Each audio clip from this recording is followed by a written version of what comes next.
겉으로는 조용한데요. 병원에서는 오늘도 소식 없다는 한 줄 통보가 떨어지고 지은호는 울음으로 무너지지 않으려고 핸드폰 메모로 현실을 붙잡아 버팁니다. 그런데 병실 안이 더 잔인하죠.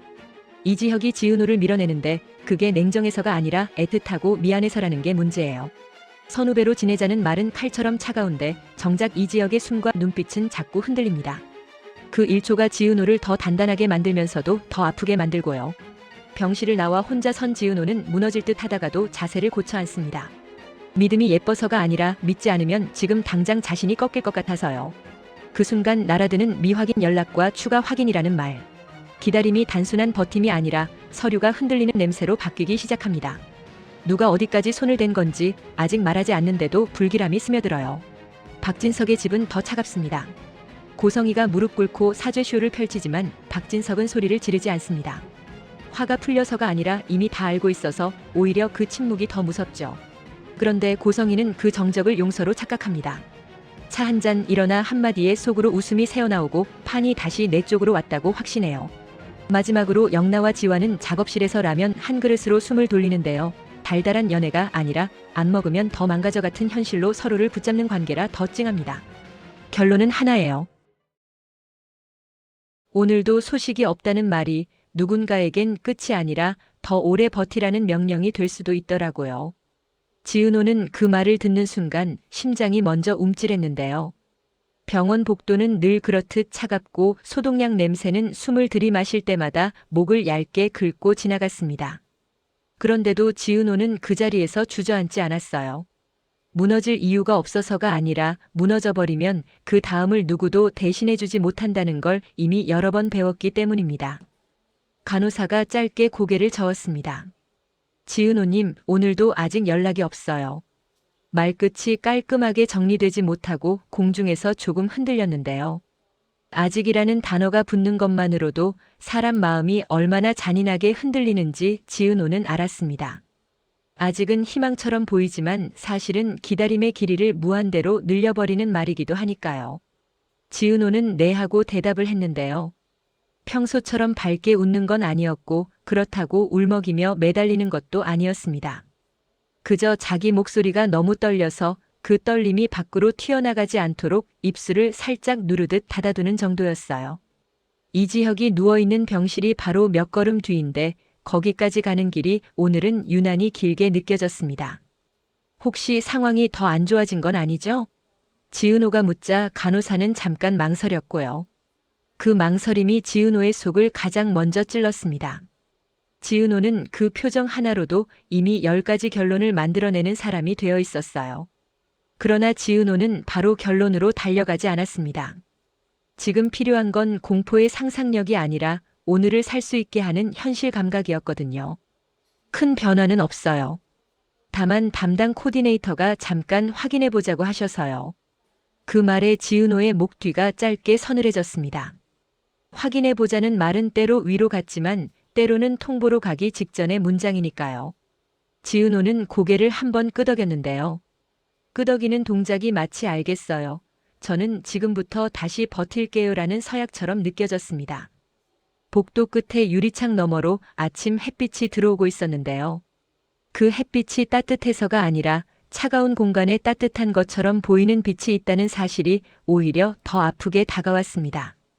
지은호는 한 걸음 옮길 때마다 발바닥이 바닥에 붙는 느낌을 의식했어요. 나는 여기 있다. 나는 쓰러지지 않는다.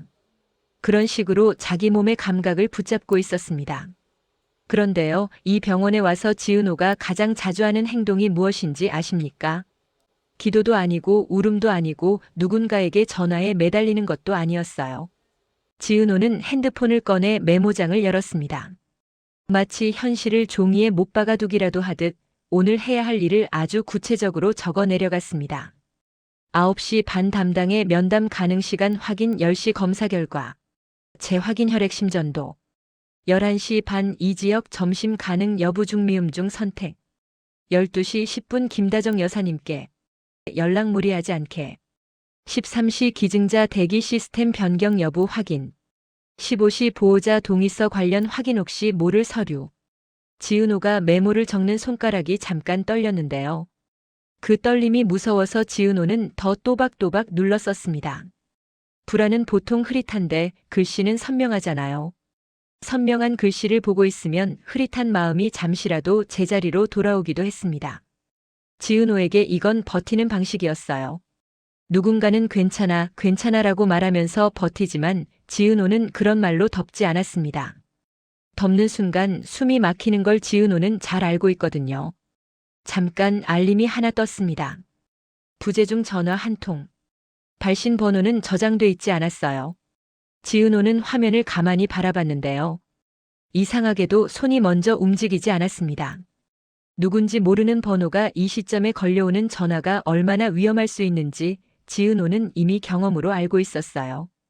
고성희의 협박을 들었을 때도 우진 생모의 비열한 말을 들었을 때도 모든 게 늘 전화 한 통에서 시작됐습니다. 지은호는 한 번 숨을 들이마셨습니다. 숨이 목 안쪽에서 걸렸고 그걸 억지로 삼키지 않고 천천히 풀었습니다. 받을까 안 받을까? 그 선택이 사소해 보이지만 지은호에게는 오늘의 방향을 정하는 일처럼 느껴졌습니다. 지은호는 결국 전화를 바로 걸지 않았고요. 대신 번호 옆에 짧게 메모를 붙였습니다. 미확인 번호 재확인 필요. 먼저 담당자 확인 후 연락. 이게 지은호의 방식이었어요. 마음이 흔들릴수록 지은호는 감정의 물살에 휩쓸리지 않기 위해 순서를 세웠습니다. 순서가 있으면 공포가 함부로 끼어들 틈이 줄어드니까요. 지은호는 그걸 스스로에게 반복해서 알려주고 있었습니다. 그때 멀리서 누군가 이름을 불렀습니다. 지은호님. 심장이 순간 또 한 번 철렁 내려앉았는데요. 지은호는 몸을 돌렸습니다. 코디네이터가 서 있었고 그 표정은 아무 일 없다는 표정도 아니었고 큰일 났다는 표정도 아니었어요. 오히려 그 중간 사람이 가장 견디기 힘든 회색 표정이었습니다. 잠깐 이야기 나눌 수 있을까요? 그 한 문장에 지은호의 손끝이 차가워졌습니다. 지은호는 네라고 답했는데요. 그 네는 순종이 아니라 결심이었습니다. 무너질 수 있어도 지금은 무너지지 않겠다는 결심. 이지혁에게 가장 필요한 건 울고 매달리는 누군가가 아니라 끝까지 함께 현실을 견디는 사람이란 걸 지은호는 알고 있었습니다. 그런데도요, 지은호가 완벽하게 강철처럼 단단한 건 아니었습니다. 지은호는 코디네이터를 따라 몇 걸음 옮기다가 문득 발이 잠깐 멈췄어요. 바로 앞에 심장센터라고 적힌 표지판이 보였거든요. 그 글자가 너무 선명해서 지은호는 순간적으로 눈이 시큰해졌습니다. 심장이라는 단어가 이렇게 무겁게 느껴질 줄 누가 알았을까요? 사랑도 마음도 다 심장에서 나온다고들 말하잖아요. 그런데 이지혁의 심장은 지금 사랑을 감당할 힘조차 버거워하고 있는 것 같았습니다. 지은호는 속으로 아주 짧게 말했습니다. 이지혁 선배, 오늘도 버텨요. 내가 흔들려도 내가 먼저 넘어지진 않을게요. 그리고 지은호는 다시 핸드폰을 쥐었습니다. 메모장 맨 위에 한 줄을 추가했는데요. 오늘도 무너지지 않기. 누군가에게 보여주기 위한 문장이 아니었습니다. 지은호가 지은호 자신에게 주는 약속이었어요. 그 약속 하나로 지은호는 다시 걸었습니다. 눈물이 고일 듯 했지만 눈물이 흐르도록 허락하지는 않았습니다. 흐르면 흐르는 대로 괜찮다는 게 아니라 지금은 흘리면 안 되는 순간이라는 걸 너무 잘 알고 있었거든요. 이지혁이 지금 가장 싫어할 장면이 지은호가 복도에서 무너지는 장면일 수도 있다는 걸요. 코디네이터의 문이 열리기 직전 지은호의 핸드폰이 다시 한번 진동했습니다. 방금 그 미확인 번호에서 메시지가 하나 들어왔는데요. 지은호 씨, 오늘 안에 꼭 연락 주세요. 중요한 확인이 필요합니다. 딱 그 한 줄. 친절한 말투인데 이상하게 목덜미가 더 서늘해지는 문장. 지은호는 화면을 바라보다가 손가락으로 메시지를 길게 눌러 캡처를 했습니다. 그리고 또 메모에 적었어요. 중요한 확인 정체 확인 필요. 먼저 병원 담당자 확인. 이 한 번의 선택이 오늘 지은호의 마음을 살리기도 하고 더 흔들기도 할 겁니다. 하지만 지은호는 선택을 미루지 않았습니다. 울지 않아서 강한 게 아니고 아프지 않아서 강한 것도 아닙니다. 지은호는 아픈 걸 인정한 채로도 자기 발로 앞으로 가는 사람이라서 강한 겁니다. 문이 닫히기 직전 지은호는 복도 끝 어딘가를 한 번 더 바라봤습니다. 그 끝에는 이지혁이 있는 병실 방향이 있었고요. 지은호의 눈빛은 그쪽으로 잠깐 젖었다가 다시 단단해졌습니다. 오늘도 소식이 없다고요. 그래도 지은호는 오늘을 포기하지 않습니다. 소식이 없을수록 지은호는 더 정확하게 살아내기로 했으니까요. 이지혁이 은호를 밀어낸 그 순간 은호가 더 무서워진 건 거절이 아니라 지혁의 숨이 흔들린 그 1초였는데요. 지은호는 병실 문 앞에서 발을 멈췄습니다. 손잡이를 잡고도 바로 열지 못했어요. 문 하나 사이로 이지혁의 체온과 숨소리가 느껴질 것 같았거든요. 지은호는 이미 알고 있었습니다.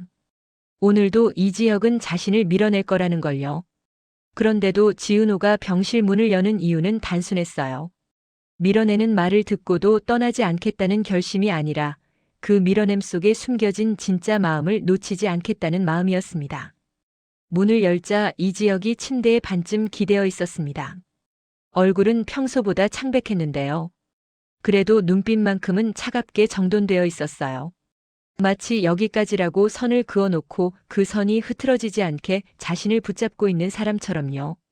지은호가 작게 선배하고 불렀습니다. 그 한마디가 공기 속에서 잠깐 멈췄는데요. 이지혁은 고개를 바로 돌리지 않았습니다. 대답도 바로 하지 않았어요. 지은호는 그 침묵이 낯설지 않았습니다. 이지혁은 원래 말이 많지 않은 사람이었고 중요한 순간일수록 더 말을 아꼈습니다. 그런데 오늘의 침묵은 달랐어요. 말이 없어서가 아니라 말을 하면 무너질까봐 숨을 참는 침묵 같았습니다. 지은호. 이지혁이 이름을 불렀는데요. 그 목소리가 평소보다 낮았고 단어 끝이 조금 잘렸습니다. 지은호는 그 잘린 끝에서 느꼈어요. 이지혁이 일부러 단정하게 말하려고 애쓰고 있다는 걸요. 단정하게 말해야 자신을 밀어내는 말이 악의로 들리지 않을 테니까요. 지은호는 다가가려 했지만 이지혁이 손을 들어 멈춰 세웠습니다. 아주 작은 동작이었는데요. 그게 더 아팠습니다. 큰 소리로 오지 말라고 외치는 게 아니라 작은 손짓으로 관계의 거리를 정해버리는 사람. 지은호는 그 손짓이 차가움이라기보다 두려움에 가깝다는 걸 느꼈습니다. 이지혁이 두려워하는 건 지은호가 아니라 지은호가 다칠 미래였거든요. 여기까지 하자. 이지혁이 말했습니다. 아주 짧고 단순한 문장인데요. 이상하게도 그 단순함이 더 잔인하게 느껴졌습니다. 문장이 길면 반박할 틈이라도 있잖아요. 그런데 이지혁은 반박할 틈이 없는 문장을 던졌어요. 지은호가 마음을 붙잡을 자리를 주지 않으려고 아니 주면 자기 자신이 흔들릴까봐. 지은호는 웃지 않았습니다. 괜찮아요 같은 말도 하지 않았어요. 대신 숨을 한번 고르고 침대 옆에 놓인 의자를 바라봤습니다. 앉으라는 허락을 받지 않았지만 서서 버티는 건 더 이상한 일이 될 것 같아 조심스럽게 앉았어요. 앉는 동작 하나에도 지은호는 상대를 자극하지 않는 온도를 계산하고 있었습니다. 이지혁이 지금 가장 힘들어하는 건 지은호가 감정으로 덮어버리는 장면이니까요. 선배, 여기까지 뭐예요? 지은호가 조용히 물었습니다. 목소리가 떨렸는데요. 그런데 그 떨림은 울음의 떨림이 아니라 버티는 사람의 떨림이었습니다. 우리 아예 모르는 사이가 되자는 거예요? 지은호는 그 문장을 끝까지 또박또박 꺼냈습니다. 숨이 막혀도 중간에 끊지 않았어요. 끊는 순간 이지혁이 지은호는 약하다고 결론을 내려버릴까봐. 지은호는 약하다고 보이고 싶은 게 아니라 강하다고 과장하고 싶은 것도 아니었습니다. 그냥 있는 그대로 무너지지 않고 말하고 싶었어요. 이지혁의 시선이 잠깐 지은호 쪽으로 왔다가 곧바로 아래로 떨어졌습니다. 눈을 마주치지 못했어요. 이지혁은 한참을 침대 시트만 바라봤는데요. 그 시선이 마치 지금 내 눈을 보면 내가 더 못하겠다라고 말하는 것처럼 보였습니다. 선후배로 지내자. 이지혁이 이어 말했는데요. 평소에도 이지혁은 지은호를 선배 후배의 틀 안에서 보호하려는 습관이 있었지만 지금의 선후배는 보호가 아니라 방패였습니다. 이지혁이 자기 마음을 가리기 위한 방패. 그리고 지은호가 다치지 않게 밀어내기 위한 마지막 장벽. 지은호는 입술을 살짝 깨물었습니다. 그러다 바로 놓았어요. 감정이 올라오는 걸 억지로 눌러버리면 말이 거칠어질까 봐요. 지은호는 한 번 더 숨을 고르고 아주 현실적인 말을 꺼냈습니다. 선배, 저요 선후배로 못 돌아가요. 지은호가 그렇게 말하는데요. 이상하게도 애원처럼 들리지 않았습니다. 지은호의 말은 고집도 아니고 떼쓰기도 아니었어요. 그냥 사실이었습니다.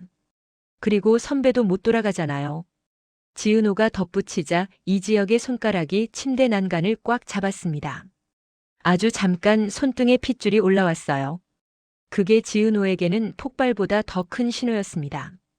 이지혁이 인정하고 싶지 않은 진실에 닿았다는 신호. 지은호, 너는 이지혁이 말을 꺼냈다가 멈췄습니다. 그 뒤에 붙을 말이 무엇인지 지은호는 알 것 같았어요. 너는 더 좋은 사람 만나야 해. 너는 나 때문에 힘들면 안 돼. 그런 말들. 흔한 위로처럼 들리지만 사실은 떠나라는 명령처럼 작동하는 말들. 지은호는 그 말을 듣고 싶지 않았습니다. 왜냐면 그런 말은 지은호를 존중하는 말이 아니라 지은호의 선택권을 빼앗는 말이니까요. 그래서 지은호가 먼저 말했습니다. 선배, 저한테 너는으로 시작하는 말하지 마요.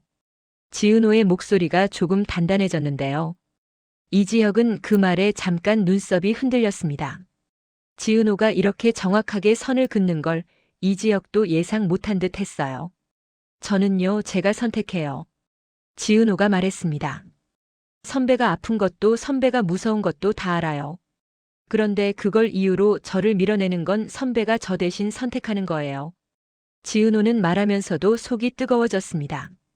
눈물은 아직 나오지 않았는데요. 그 대신 가슴이 답답하게 꽉 막히는 느낌이 들었습니다. 말이 칼이 될까봐 조심하면서도 말이 없으면 이지혁이 더 멀어질 것 같아서 지은호는 멈출 수 없었습니다. 이지혁은 여전히 눈을 마주치지 않았습니다. 그런데요, 지은호가 말을 멈추고 잠깐 숨을 고르는 순간 이지혁의 숨이 한번 흔들렸습니다. 아주 짧게, 아주 작게요. 마치 숨을 들이마시려다 실패한 사람처럼 목젖이 위아래로 움직이고 어깨가 조금 떨렸습니다. 지은호는 그걸 보고 확신했습니다. 이지혁이 차가운 게 아니라 미안해서, 더 정확히는 너무 미안해서 그러고 있다는 걸요. 지은호. 이지혁이 다시 이름을 불렀습니다. 이번에는 목소리가 조금 더 갈라졌습니다. 너한테 고마워. 근데 이제 그만해. 고마워서 그만하라는 말이 얼마나 잔인한지 지은호는 알고 있었습니다. 고마움으로 관계를 정리해버리면 남는 사람은 대체 어디에 마음을 둬야 하죠. 지은호는 그 고마움이 사실은 미안함의 다른 이름이라는 걸 알았어요. 지은호가 조용히 웃었습니다. 웃는다고 해서 가벼운 게 아니었습니다. 오히려 웃음이 없으면 무너질까봐 웃는 거였어요. 선배, 고마우면 그냥 고마워하면 돼요. 지은호가 말했습니다. 고마워하면서 같이 있으면 되잖아요.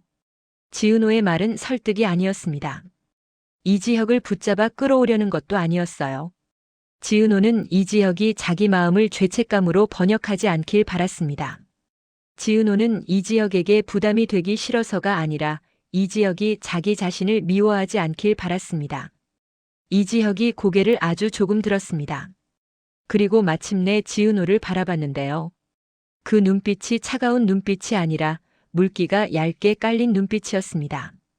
이지혁은 눈물을 흘리지 않았지만 눈물이 고여있는 사람의 표정이었습니다. 나 너 좋아해. 이지혁이 거의 들릴 듯 말았을 정도로 말했는데요. 그 말은 고백이라기보다 자백 같았습니다. 근데 그게 너를 망치면 안 되잖아.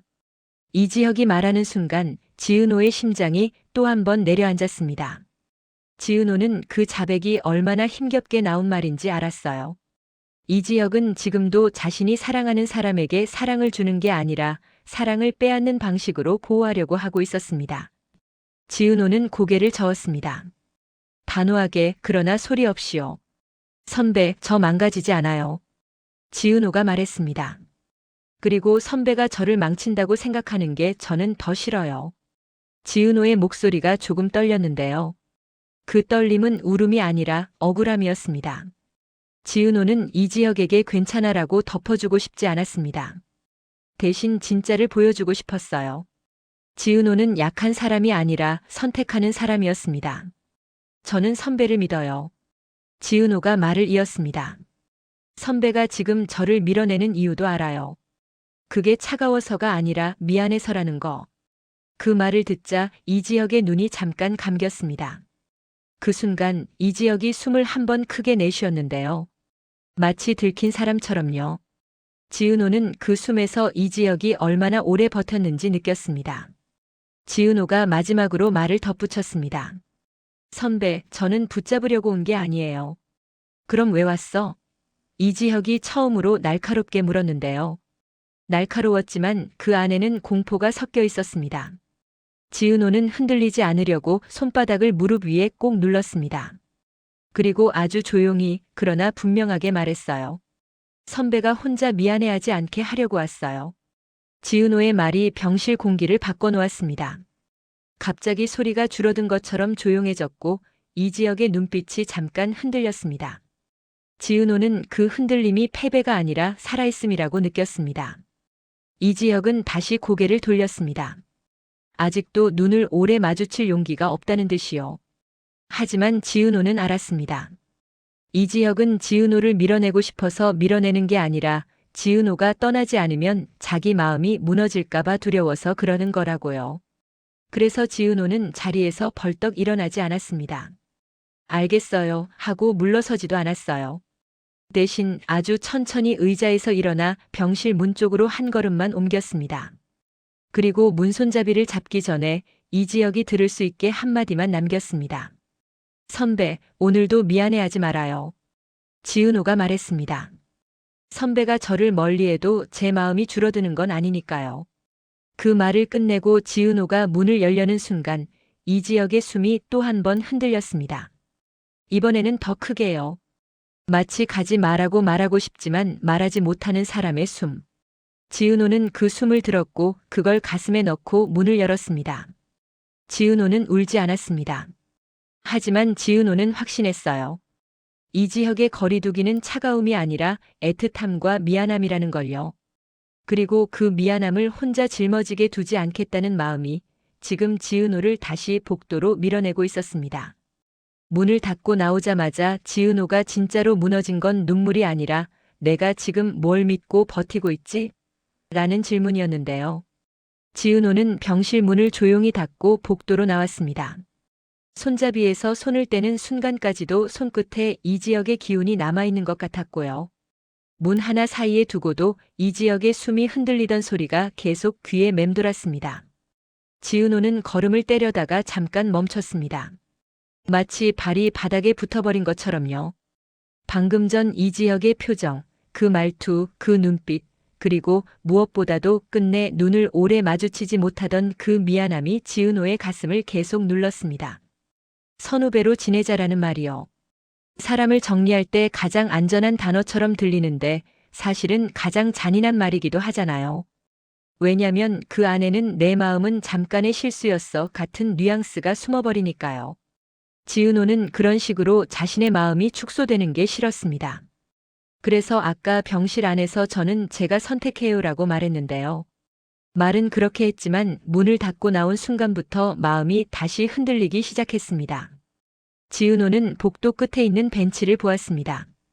누군가 앉아 있다가 금방 일어난 듯한 자리가 남아 있었고 그 자리에 온기 같은 건 당연히 없었습니다. 병원은 늘 그런 곳이니까요. 지은호는 벤치에 앉았는데요. 앉는 순간 어깨가 스르륵 내려앉았습니다. 눈물이 나오려는 게 아니라 숨이 갑자기 얕아졌습니다. 사람은 힘들면 울기 전에 숨부터 망가지잖아요. 지은호는 지금 그 상태였습니다. 선배를 믿는다. 지은호가 속으로 되뇌었는데요. 그 문장이 갑자기 너무 가벼워 보이기도 했습니다. 믿는다는 말은 예쁘지만 믿는다고 해서 심장이 갑자기 건강해지는 건 아니니까요. 믿는다고 해서 기증자 연락이 오늘 당장 오는 것도 아니고요. 믿는다는 말이 허공에 떠다니는 포스터 문구처럼 느껴질 때 사람은 더 초라해집니다. 지은호는 손바닥을 무릎 위에 올려놓고 손가락 마디를 천천히 눌렀습니다. 통증이 아주 미세하게 올라왔는데요.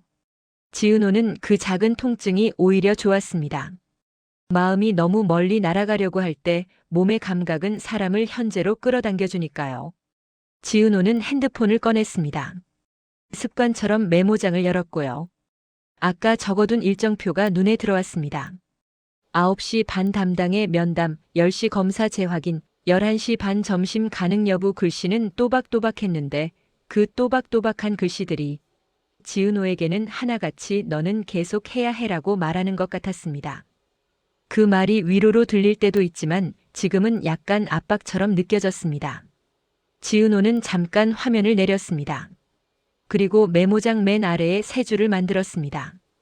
선배를 믿는 이유. 1. 선배는 포기하지 않는 사람. 2. 선배는 내 앞에서 약해지려 하지 않지만 그게 거짓은 아님. 3. 선배가 나를 밀어내는 건 마음이 없어서가 아니라 마음이 너무 커서. 4. 나는 기다리는 사람이 아니라 함께 버티는 사람. 이걸 적으면서 지은호의 눈이 조금 붉어졌는데요. 눈물이 흘러서가 아니라 눈이 마르는 느낌이었습니다. 사람은 울 때보다 울지 못할 때 더 괴로운 법이니까요. 지은호가 지금 딱 그랬습니다. 울면 풀릴 것 같은데 울면 무너질 것 같아서 울지 못하고 있는 상태. 그 사이에서 지은호는 자기 마음을 붙잡을 무언가가 필요했습니다. 그래서 글을 썼습니다. 말로는 못하겠는 걸 글로라도 붙잡는 거죠. 그때 엘리베이터 문이 열리는 소리가 났습니다. 누군가가 내리는 발소리, 환자복 바지 끌리는 소리, 보호자가 가방을 고쳐 매는 소리. 병원은 늘 소리가 있는데 그 소리들이 다 다른 사람의 삶 같았습니다. 지은호의 삶만 멈춘 느낌이 들었습니다. 그 느낌이 지은호를 가장 크게 흔들었는데요. 내가 이렇게 버티는 게 의미가 있나? 그 질문이 지은호의 속에서 튀어나왔습니다. 지은호는 스스로에게 놀랐습니다. 지은호는 원래 의미 같은 걸 따지는 사람이 아니었어요. 해야 하니까 하고 버텨야 하니까 버텨온 사람이었는데 지금은 의미가 흔들렸습니다. 그만큼 힘든 거죠. 그런데 지은호는 그 질문을 외면하지 않았습니다. 외면하면 나중에 더 크게 터진다는 걸 알았거든요. 지은호는 핸드폰 화면을 껐다가 다시 켰습니다. 잠금 화면 위에 사진이 있었는데요. 지은호가 찍어둔 건 특별한 사진이 아니었습니다. 그저 지역과의 데이트 중 먹었던 밥상 사진, 이지역이 손을 뻗어 반찬을 집던 순간이 어렴풋하게 찍혀 있는 사진이었어요. 얼굴은 안 나왔습니다. 일부러 얼굴이 안 나오게 찍었거든요. 지은호는 그 사진을 보면서 웃지도 울지도 못했습니다. 대신 마음속에서 아주 작은 목소리가 들렸습니다. 이 사람 살아야 해. 그 목소리가 너무 단순해서 지은호는 그 단순함에 기대고 싶어졌습니다. 복잡한 이유를 만들지 않아도 되는 목소리. 사랑이니까 같은 말도 필요 없고 운명이니까 같은 말도 필요 없는 목소리. 그냥 살아야 해라는 목소리. 지은호는 그 목소리를 붙잡았는데요. 그러자 마음이 조금씩 정리되기 시작했습니다. 지은호는 앉은 자세를 바로 고쳐 앉았습니다. 등이 벤치에 기댄 상태였는데 등을 똑바로 세웠습니다. 그 동작 하나가 별것 아닌데요. 지은호에게는 큰 의미가 있었습니다. 나는 무너지지 않는다는 선언 같은 거였거든요. 누가 봐도 티가 안 나는 선언. 그래서 더 진짜였어요. 지은호는 입술을 살짝 열고 아주 작은 소리로 혼잣말을 했습니다. 이지역 선배를 믿어요. 말이 나오자마자 목이 잠깐 메었는데요. 지은호는 계속 이어 말했습니다. 믿는다고 해서 상황이 좋아지는 건 아닌 거 알아요. 그런데요, 믿는다고 해서 내가 바보가 되는 것도 아니잖아요. 지은호는 스스로에게 말하듯 했습니다. 누구에게 들려주려고 하는 말이 아니었습니다. 그 말이 유치해 보일까봐 부끄러운 마음도 있었지만 지은호는 지금 부끄러움을 챙길 여유가 없었습니다. 살아내야 하는 마음이 더 컸어요. 지은호는 다시 메모장을 열었습니다. 그리고 아까 적어둔 문장 옆에 덧붙였습니다. 내 마음은 줄지 않는다. 좋은 쪽을 보겠다. 최악을 대비하되 최악에 살지 않겠다. 선배의 미안함을 내가 함께 나누겠다. 오늘도 내 방식대로 버틴다. 좋은 쪽을 보겠다는 말이요. 이게 단순한 긍정회로가 아닙니다. 지은호가 지금 말하는 좋은 쪽은 현실을 무시하는 상상이 아니었어요. 잘 될 거야. 하고 덮어버리는 것이 아니라 잘 되도록 내가 할 수 있는 걸 하겠다는 선택이었습니다. 지은호의 긍정은 늘 그런 종류였습니다. 감정이 아니라 행동으로 나타나는 긍정. 그래서 지은호가 강해 보이는 겁니다. 그 순간 지은호의 핸드폰이 다시 진동했습니다. 아까 그 미확인 번호였는데요. 이번에는 전화였습니다. 지은호는 순간 심장이 뛴다는 걸 느꼈습니다. 중요한 확인이라는 메시지가 떠올랐고요. 지은호의 손가락이 통화 버튼 위에서 잠깐 떨렸습니다. 받으면 뭔가가 달라질 수도 있습니다. 좋은 소식일 수도 있고 최악의 소식일 수도 있어요. 지은호는 그걸 알면서도 통화를 망설이지 않았습니다. 왜냐면 지은호는 모르는 상태를 견디는 것보다 알고 나서 버티는 것에 익숙한 사람이었거든요. 지은호는 전화를 받았습니다. 여보세요. 상대가 잠깐 숨을 골랐습니다. 그 숨이 이상하게 낯익었습니다. 지은호 씨죠. 남자의 목소리였는데요. 딱딱하지만 조심스러운 톤. 네. 누구세요? 병원 쪽에서 연락드려야 한다고 해서요. 이 지역 환자 관련해서 확인할 게 있습니다. 지은호의 심장이 또 한 번 내려앉았습니다. 병원에서 연락해야 한다고 했는데 왜 이 번호는 저장돼 있지 않지? 지은호의 머리가 빠르게 돌아갔습니다. 혹시 코디네이터? 혹시 담당해? 아니면 이식센터 쪽? 지은호는 감정이 치솟아 오르려고 하는 걸 느꼈는데요. 그때 지은호는 아까 적어둔 메모를 떠올렸습니다. 최악을 대비하되 최악에 살지 않겠다. 지은호는 목소리를 정리했습니다. 어떤 확인인데요? 남자는 잠깐 망설였습니다. 죄송한데 지금 통화 괜찮으세요? 혹시 보호자분이랑 같이 계시면 지은호의 속에서 경보가 울렸습니다. 보호자라는 단어, 같이라는 단어. 이 단어들은 대개 혼자 듣기 힘든 소식과 함께 옵니다. 지은호는 순간 손이 차가워졌습니다. 그래도 지은호는 단호하게 말했어요. 괜찮아요. 말씀하세요. 지은호의 말은 떨렸지만 흔들리진 않았습니다. 떨리는 건 인간이라서고 흔들리지 않는 건 선택이라서입니다. 남자는 한숨을 아주 짧게 쉬었습니다. 이식 대기 관련 서류 중에 추가 확인이 필요하다는 얘기가 나왔습니다. 오늘 안에 병원 코디네이터랑 직접 확인하셔야 할 것 같아요. 지은호의 머리가 하얘질 뻔했는데요. 지은호는 바로 물었습니다. 추가 확인이요? 무슨 문제예요? 문제라고 단정할 건 아닌데요. 서류가 한 번 더 검토 들어가야 한다고 해서. 지은호는 그 말을 듣는 순간 지난 서류 전쟁이 떠올랐습니다. 기록 조작, 서류 개입, 누군가의 이름이 엮여버리는 판. 지은호는 숨이 턱 막혔습니다. 이 지역의 병이 아픈 것만으로도 충분히 지옥인데 이제는 서류까지 누군가가 또 손을 대는 건가? 그 생각이 들자 지은호의 손이 떨렸습니다. 그러나 지은호는 그 자리에서 무너지지 않았습니다. 오히려 지은호는 눈빛이 바뀌었습니다. 슬픔이 결심으로 옮겨가는 눈빛. 지은호는 조용히 말했어요. 알겠습니다. 제가 지금 바로 확인하러 갈게요. 남자가 네, 부탁드립니다라고 말했는데요. 통화는 그걸로 끝났습니다. 지은호는 핸드폰을 내려다보며 잠깐 멍해졌습니다. 숨이 얕아졌고 가슴이 조여왔습니다. 그런데요, 지은호는 다시 앉은 자세를 더 굳게 세웠습니다. 벤치에 앉아 있는 사람이라기보다 어디 전쟁터에 나가기 전 준비하는 사람처럼 보였을 겁니다. 지은호는 혼잣말처럼 아주 작게 말했습니다. 선배를 믿어요. 그리고 곧 이어서 덧붙였습니다. 그리고 나도 나를 믿어. 지은호는 희생형이 아니라 강한 선택형입니다. 울어도 무너지지 않고 슬퍼도 중심을 잃지 않는 사람. 지은호는 지금 슬픔을 애써 지우지 않았습니다. 슬픔이 있으니까 사랑이 진짜인 거고 슬픔이 있으니까 더 정확히 버틸 수 있는 거니까요. 지은호는 일어났습니다. 다리가 잠깐 풀릴 듯 했는데요. 지은호는 바닥을 한 번 딛고 한 번 더 딛고 천천히 앞으로 걸었습니다. 그리고 마지막으로 병실 방향을 바라봤습니다. 문은 닫혀 있었고요. 그 문 뒤에 이지혁이 있습니다. 이지혁은 지금 지은호를 밀어내며 미안해하고 있을 겁니다.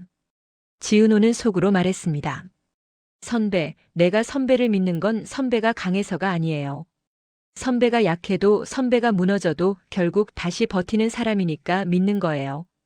그러니까 오늘은 내가 먼저 버틸게요. 지은호는 그 마음을 안고 엘리베이터 버튼을 눌렀습니다. 문이 열리고 닫히는 그 짧은 시간 동안 지은호의 얼굴에서 눈물은 보이지 않았습니다. 대신 결심이 보였습니다. 그리고 그 결심이 오늘의 다음 장면을 끌고 갈 겁니다. 서류가 다시 흔들리는 판이든 기증자 소식이든 어떤 폭풍이든 지은호는 중간에 이탈하지 못하게 만드는 사람의 눈빛으로 앞으로 나아갔습니다. 김다정이 약봉투를 손에 쥔 순간 울음은 소리가 아니라 참는 법을 잃어버린 숨으로 먼저 터져 나오더라고요. 김다정은 부엌 식탁에 앉아 있었는데요. 따뜻한 물을 끓이던 주전자 소리가 작게 났고 그 소리가 오히려 집안을 더 텅 비게 만들었습니다. 김다정 앞에는 이지혁의 약봉투가 가지런히 놓여 있었어요.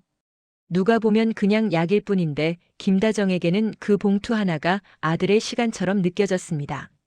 하루치 이틀치가 아니라 앞으로 남은 날들이 얼마나 조심스럽게 쪼개져 있는지 보여주는 종이 조각 같았거든요. 김다정은 약봉투를 펼쳤다가 다시 접었습니다. 손이 떨려서 글자가 흔들려 보였고요. 심장이라는 단어, 복용이라는 단어, 그리고 그 옆에 붙어 있는 작은 주의사항들이 김다정의 마음을 바늘처럼 찔렀습니다. 김다정은 울지 않으려고 했는데요. 사실은 울지 않으려고 애쓰는 게 아니라 울면 그 순간 아들이 더 멀어질 것 같아서 울음을 삼키는 사람이었습니다. 아들이 아픈데 엄마가 무너지면 그게 아들에게 짐이 될까 봐요. 김다정은 엄마로서 그 짐을 제일 싫어했습니다. 그런 김다정 곁에 이상철이 조용히 서 있었습니다. 이상철은 주방 싱크대 앞에서 손을 씻는 척을 몇 번이나 했는데요.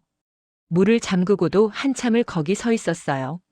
도망치려고 그런 게 아니라 어디에 손을 둬야 할지 몰라서였습니다. 평생 버텨 괜찮아질 거다 같은 말로 가족을 지켜온 사람인데 지금은 그 말이 입 밖으로 나오지 않았습니다. 말이 나오면 거짓말이 될까 봐요. 아니면 말이 나오자마자 자기 자신이 무너질까 봐요. 김다정이 결국 고개를 숙였는데요. 눈물이 똑똑 떨어져 약봉투 위에 작은 점을 만들었습니다. 김다정은 손등으로 눈물을 닦지 않았습니다. 닦으면 눈물이 더 나온다는 걸 알아서요. 대신 김다정은 숨을 아주 천천히 들이마셨습니다. 그런데 숨이 중간에서 끊겼습니다. 그 끊긴 숨이 이상철을 가장 아프게 했습니다. 이상철이 한 걸음 다가갔습니다. 여보하고 불렀는데요. 그 한마디가 이상철에게는 거의 고백 같았습니다. 나도 무섭다라는 고백. 내가 지켜야 했는데라는 고백. 이상철은 손을 뻗었다가 멈췄습니다. 김다정의 어깨를 잡으면 김다정이 그 자리에서 무너질 것 같았고요. 안 잡으면 김다정이 혼자 무너질 것 같았습니다. 이상철은 그 사이에서 꼼짝을 못했습니다. 김다정이 먼저 입을 열었습니다. 목소리가 낮았는데요. 여보, 나 원망 안 해요. 그 말이 이상철을 더 무너뜨렸습니다. 원망을 들어야 차라리 받아낼 자리가 생기는데 김다정은 원망 대신 고요하게 버티고 있었습니다. 이상철은 갑자기 목이 꽉 막혔어요. 말이 나오지 않았고 눈앞이 순간 흐릿해졌습니다. 이상철이 겨우 한마디 했습니다. 내가 미안하다. 이상철은 누구에게 미안한지 정확히 말하지 못했는데요. 김다정에게도 이지혁에게도 아니면 자기 자신에게도 다 미안했습니다. 자식이 아픈데 아버지는 뭘 했나? 그런 질문이 이상철 마음속에 계속 있었거든요. 김다정은 고개를 들어 이상철을 봤습니다. 눈이 빨갛게 부어 있었지만 눈빛은 흐트러지지 않았습니다. 당신이 미안할 일이 아니에요. 김다정이 그렇게 말했는데요. 그 말이 위로가 아니라 결심처럼 들렸습니다. 김다정은 이 집이 지금 필요한 건 범인 찾기가 아니라 버티는 팀이라는 걸 알고 있었습니다. 그런데요, 김다정도 인간이라서 순간 흔들렸습니다. 김다정은 약봉투를 다시 들여다봤고 종이 끝을 손톱으로 살짝 눌렀습니다. 지혁이가 나한테 말도 안 하고 말끝이 떨렸는데요. 그건 이지혁이 밉다는 게 아니라 이지혁이 혼자 감당했을 시간이 너무 아프게 상상돼서였습니다. 엄마는 아들이 숨기는 걸 제일 힘들어 하잖아요. 숨긴다는 건 혼자 울었다는 뜻이니까요. 이상철은 고개를 숙였습니다. 내가 몰랐다. 이상철이 말했는데요. 그 말이 더 정확히는 나는 아버지인데도 아들의 고통을 놓쳤다라는 뜻처럼 들렸습니다. 이상철은 소리내 울지도 못했습니다. 이상철 같은 사람은 울면 집이 무너질 것 같아서 울음을 참는 사람이니까요. 그래서 이상철은 그냥 식탁 모서리를 손으로 꽉 잡았습니다. 손에 힘이 들어가는데도 그 힘이 아무것도 바꾸지 못한다는 사실이 더 잔인했습니다. 김다정이 조용히 말했습니다. 상철 씨, 우리 같이 버텨요. 그 말에 이상철의 눈이 잠깐 흔들렸습니다. 이상철은 그제야 고개를 들어 김다정과 눈을 마주쳤는데요. 김다정의 눈에는 슬픔이 분명히 있었지만 원망이 없었습니다. 김다정은 누군가를 탓해서 마음을 덜어내는 사람이 아니었습니다. 대신 자기가 감당해야 할 슬픔을 자기 품에 그대로 안고 가는 사람이었습니다. 이상철이 숨을 크게 내쉬었습니다. 그리고 아주 작게, 정말 작게 대답했습니다. 그래, 같이 버티자. 그 말이 거창한 약속은 아니었는데요. 이상철에게는 평생 한 번 나올까 말까 한 약한 고백이었습니다. 나도 무섭다. 그런데 내가 있어서 버틴다. 그 말이 목구멍까지 올라왔지만 이상철은 끝내 다 말하지 못했습니다. 대신 이상철은 김다정 옆 의자를 당겨 앉았습니다. 말이 아니라 자리로 곁을 지킨 겁니다. 김다정은 그 모습을 보며 다시 눈물이 났습니다. 이번에는 참지 못하고 한 번 흐르더라고요. 그런데도 김다정은 울면서도 무너지지 않았습니다. 울음이 끝이 아니라 숨을 다시 고르는 과정이었으니까요. 김다정이 말했습니다. 지혁이한테 부담 주지 말자. 이상철은 고개를 끄덕였는데요. 그 끄덕임이 마치 그래도 나는 아버지니까 끝까지 버텨볼게라는 다짐처럼 보였습니다.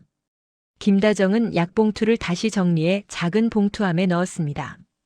그리고 냉장고 문을 열어 안을 한번 훑어봤습니다.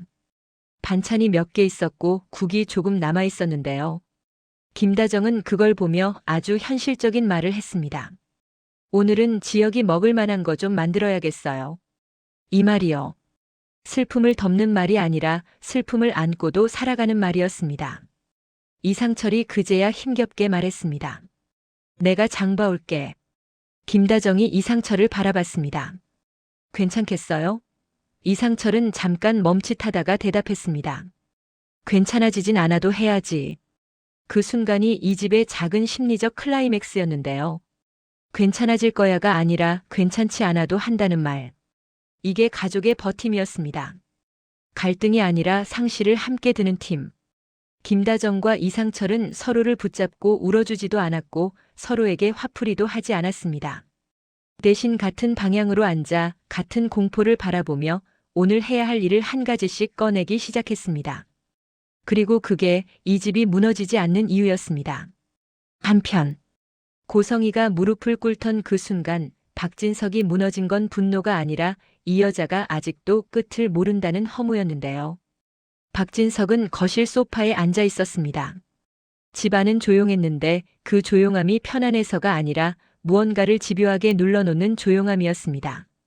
고성이가 문을 열고 들어오는 발소리부터 박진석은 듣고 있었어요. 굳이 고개를 돌리지 않아도 고성이가 어떤 얼굴로 들어올지, 어떤 타이밍에 울먹일지, 어떤 단어를 골라낼지까지 거의 계산이 되는 상태였습니다. 그게 더 슬펐습니다. 부부 사이가 예측이 되는 순간 그건 이미 사랑이 아니라 습관과 거래가 되어버리니까요. 고성이는 거실 중앙까지 와서 한 번 숨을 들이마셨습니다. 그 숨이 너무 길었는데요. 박진석은 그 긴 숨을 보며 알았습니다. 지금 고성이는 감정을 꺼내는 게 아니라 연출을 세팅하고 있다는 걸요. 고성이는 잠깐 박진석을 바라봤다가 시선을 내리깔았습니다. 그리고 마치 결심한 사람처럼 갑자기 무릎을 꿇었습니다. 여보, 나 잘못했어요. 고성희의 목소리는 떨렸고요. 눈물도 빠르게 차올랐습니다. 누가 보면 진심 같아 보였을 겁니다. 고성희는 늘 그랬어요. 울음의 속도와 타이밍이 빠른 사람이었고 무엇보다도 사람들이 보고 싶은 장면을 정확히 만들어내는 사람이었습니다. 이번에도 고성희는 그 장면을 만들고 있었습니다. 무릎, 눈물, 떨리는 목소리, 손을 가지런히 모으는 습관적인 제스처까지요. 하지만 박진석은 소리내어 놀라지 않았습니다. 뭐 하는 거야? 라고 호통도 치지 않았고 지금 와서 이러면 끝이야? 같은 말도 꺼내지 않았어요. 박진석은 그저 고성희를 오래 바라봤습니다. 오래요. 너무 오래라서 오히려 고성희가 먼저 불안해질 정도로요. 고성희는 울먹이며 한 발 더 들어갔습니다. 내가 얼마나 잘못했는지 이제 알아요. 나 진짜로 정신이 나갔었나 봐요. 고성이는 정신이 나갔다는 말로 책임을 희석시키는 걸 좋아했습니다. 그 말은 잘못을 인정하는 것 같으면서도 동시에 나는 제정신이 아니었으니까 내 진짜 모습이 아니었다라고 빠져나갈 수 있는 말이니까요. 고성이는 그걸 알고 썼고 박진석도 알고 들었습니다. 박진석은 손에 쥐고 있던 찻잔을 내려놓았습니다. 탁 하고 아주 작은 소리가 났는데요. 그 작은 소리가 거실 전체를 더 차갑게 만들었습니다. 박진석은 찻잔을 내려놓은 뒤에도 바로 말을 하지 않았습니다. 말을 하면 고성희에게 싸움이라는 무대를 주게 될 것 같았거든요. 고성희는 싸움에서 강한 사람이 아니라 싸움 자체를 자기에게 유리한 이야기로 바꿔버리는 사람입니다. 박진석은 이제 그 무대를 주고 싶지 않았습니다. 고성희는 박진석의 침묵을 망설임으로 읽기 시작했는데요. 그게 고성희가 가진 가장 치명적인 착각의 습관이었습니다. 상대가 조용하면 내가 먹혔나? 라고 생각하는 버릇. 상대가 잠잠하면 이제 넘어왔나? 라고 확신하는 버릇. 고성희는 지금도 그 길로 들어가고 있었습니다. 여보, 나 다시는 안 그럴게요. 고성희가 울음을 섞어 말했습니다. 당신이 나한테 했던 거 다 참아준 거 알아요. 내가 그걸 몰랐던 거 아니에요. 박진석은 그 말에서 잠깐 눈꺼풀이 느리게 움직였습니다. 참아줬다라는 단어가요. 고성희는 자기가 박진석에게 받은 걸 늘 참아줌으로 표현했습니다. 마치 박진석이 고성희를 용서해 준 게 아니라 박진석이 고성희에게 기회를 베풀어 준 것처럼 말이죠. 그 표현 속에는 여전히 고성희의 오만이 살아있었습니다. 박진석은 그 오만이 지금도 꺼지지 않았다는 걸 체감했어요. 박진석은 고성희를 보면서도 사실은 고성희가 아니라 자기 자신을 보고 있었습니다. 자기가 왜 이런 사람을 이렇게 오래 곁에 두었나? 왜 이렇게까지 상황을 키웠나?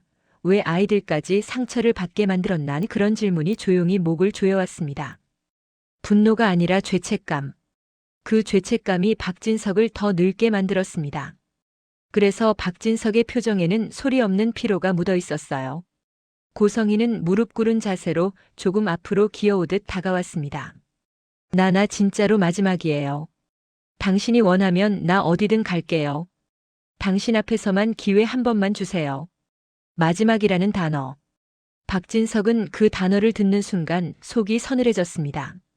고성희는 늘 마지막을 말하고도 다음 수를 준비하던 사람이니까요. 고성희가 마지막이라고 말하는 순간 박진석은 오히려 또 뭔가를 숨기고 있구나라고 생각했습니다. 그게 참 씁쓸했는데요. 부부 사이에서 마지막이 희망이 아니라 경고가 되어버린 상태. 박진석은 그 상태를 너무 뚜렷하게 알고 있었습니다. 박진석은 고성희를 향해 시선을 조금 내렸습니다. 무릎 위에 얹힌 고성희의 손이 보였어요. 손끝이 하얗게 질려 있었습니다. 떨리는 게 연기인지 진짜인지 박진석은 그 구분조차 이제 의미가 없다고 느꼈습니다. 연기든 진짜든 결과는 같았거든요. 고성희는 늘 자기 자신만 살리기 위해 누군가를 밀어냈고 그 과정에서 이지혁이든 박성재든 박영라든 결국 모두를 도구처럼 써버렸습니다. 박진석은 이미 그걸 확인했고 이미 벌을 주기 위한 큰 판을 벌여놓은 상태였습니다. 그런데도 지금 고성희가 무릎을 꿇고 울고 있다는 사실이 박진석에게는 이상하게 기시감처럼 느껴졌습니다. 예전에 비슷한 장면이 있었던 것 같았거든요. 그때도 박진석은 크게 화내지 않았고 고성희는 그 침묵을 용서로 착각했습니다. 그리고 그 착각이 고성희를 더 대담하게 만들었습니다. 박진석은 그 기억을 떠올리며 천천히 숨을 내쉬었습니다. 길게요. 마치 몸 안에 쌓여있던 공기가 한꺼번에 빠져나가는 것처럼요. 그 숨이 고성희에게는 희망처럼 들렸습니다. 넘어왔다 같은 희망. 하지만 박진석에게 그 숨은 결심이었습니다. 끝까지 간다는 결심. 고성희가 다시 말했습니다. 여보, 나 당신 힘들게 해서 미안해요. 진짜로. 나 사람들 앞에서 이상한 말도 하고 여론전도 하고 나도 내가 왜 그랬는지 모르겠어요. 근데 나 그렇게까지 할 줄은 말이 길어지기 시작했는데요. 고성희는 말을 길게 하면서 정당화의 재료를 섞었습니다. 내가 그럴 줄 몰랐다. 나도 나를 모르겠다. 당신이 날 이렇게 몰아붙이니까 이런 흐름. 고성희는 사과를 하면서도 동시에 방어하고 있었습니다. 박진석은 그 흐름을 듣고도 끊지 않았습니다. 끊으면 고성희가 당신은 내 말을 들을 생각이 없었어라고 피해자 코스를 타기 시작할 테니까요. 박진석은 그 길까지도 막아두려는 사람처럼 조용했습니다. 고성희는 박진석이 아무 말도 하지 않자 눈물을 더 크게 흘렸습니다. 손등으로 얼굴을 가리고 훌쩍이는 소리를 냈는데요. 그 소리 사이사이에 고성희는 박진석의 반응을 훔쳐봤습니다. 눈치 보는 척하면서도 사실은 성공 여부를 체크하는 눈빛이었습니다. 박진석은 그 눈빛을 보며 마음이 더 차가워졌습니다. 이 집의 거실에서 이 부부의 시간에서 고성희는 지금도 판을 보고 있었거든요.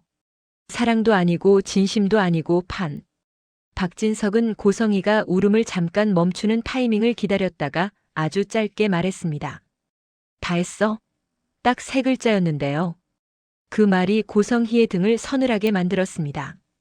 박진석은 고성희를 몰아붙이지 않았습니다. 다만 박진석의 목소리에는 온도가 없었습니다. 그게 더 무서웠어요. 고성희가 가장 잘 다루는 상대는 화를 내는 상대였고 가장 못 다루는 상대는 화조차 안 내는 상대였습니다. 고성희는 급히 고개를 끄덕였습니다. 응응. 나 진짜 다 했어. 나 이제 당신 말 다 들을게.